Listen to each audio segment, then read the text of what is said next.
In today's video, we're going to talk about whether you should weigh yourself daily.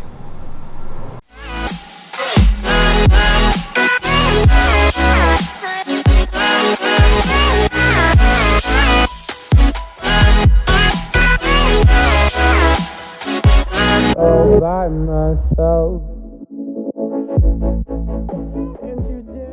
Hey guys, what's going on? This is Paul Revelia from Pro Physique coming to you live from Las Vegas, and I'm about to head to the Olympia Expo. So the next video you see from me, tomorrow's video, will be all about the 2017 Olympia Expo and competition. But today's video I want to talk about something that comes up a lot with my clients, and it's a subject where we have to discuss the importance of the scale. Because for some of us, the scale can become a little bit obsessive. And for any of us that are involved in fitness, there's a natural tendency to be a little bit obsessive because we're very, very driven to find out like what our goals are in our day-to-day basis. The scale has a large impact on like how we feel our progress is coming. So I want to talk about the two different approaches that I take when it comes to clients and the scale, and maybe how you can apply that to yourself. The first would be to weigh yourself daily, right? So you wake up in the morning.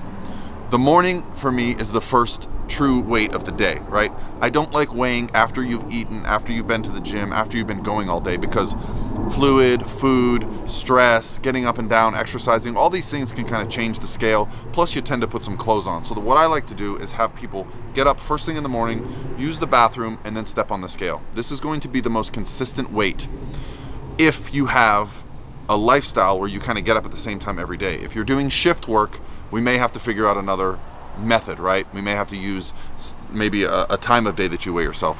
But let's assume that we're all getting up at rather around the same time. We're able to get this consistent weight and weigh ourselves every day.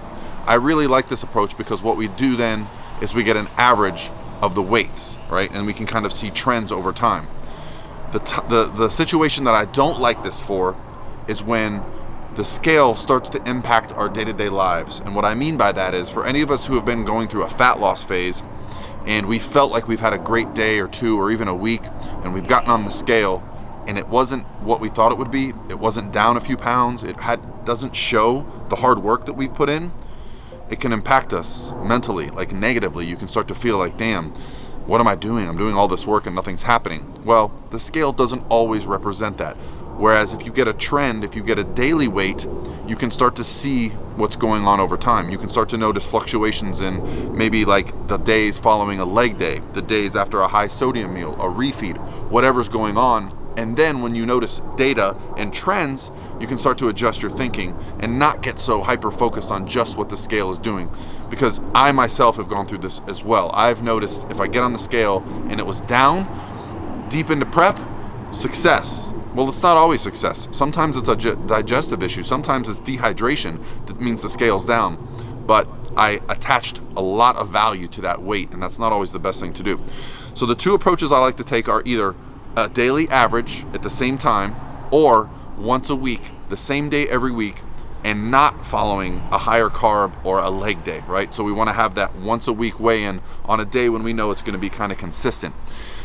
The third option, and this is for my most obsessive type clients, is I will have them step on the scale, have somebody else look at the weight, record it, and send it to me, like a husband, a boyfriend, a girlfriend, whatever it may be, because this totally removes the scale from the person's thinking. This is the highest degree of separation, but it really allows some people to just feel like they don't care, they don't have to know all the information, and they can move forward with their day. That's going to be it for me today, guys. I just wanted to talk about like the pressure of getting on the scale, the idea that the weight on the scale is everything, which it's not, okay? It's important, it's a tool, it has value. Yes, when we're trying to get leaner, we do need to see the scale go down over time, but understanding that there are so many variables that go into weight on a day-to-day basis, I just don't want people getting hyper obsessed so that it negatively impacts their day, their life, their other things, because that stress can cause the scale not to go down. That's going to be it for me. I'm about to hit up the Olympia Expo. My man Chad Nutter is behind the camera right now, so he's going to be getting some good footage from today. Not sure what we'll see and do, but we'll capture it all for you guys, and we'll discuss some more topics next time I see you tomorrow. All right, guys, have a good day. We'll be right back.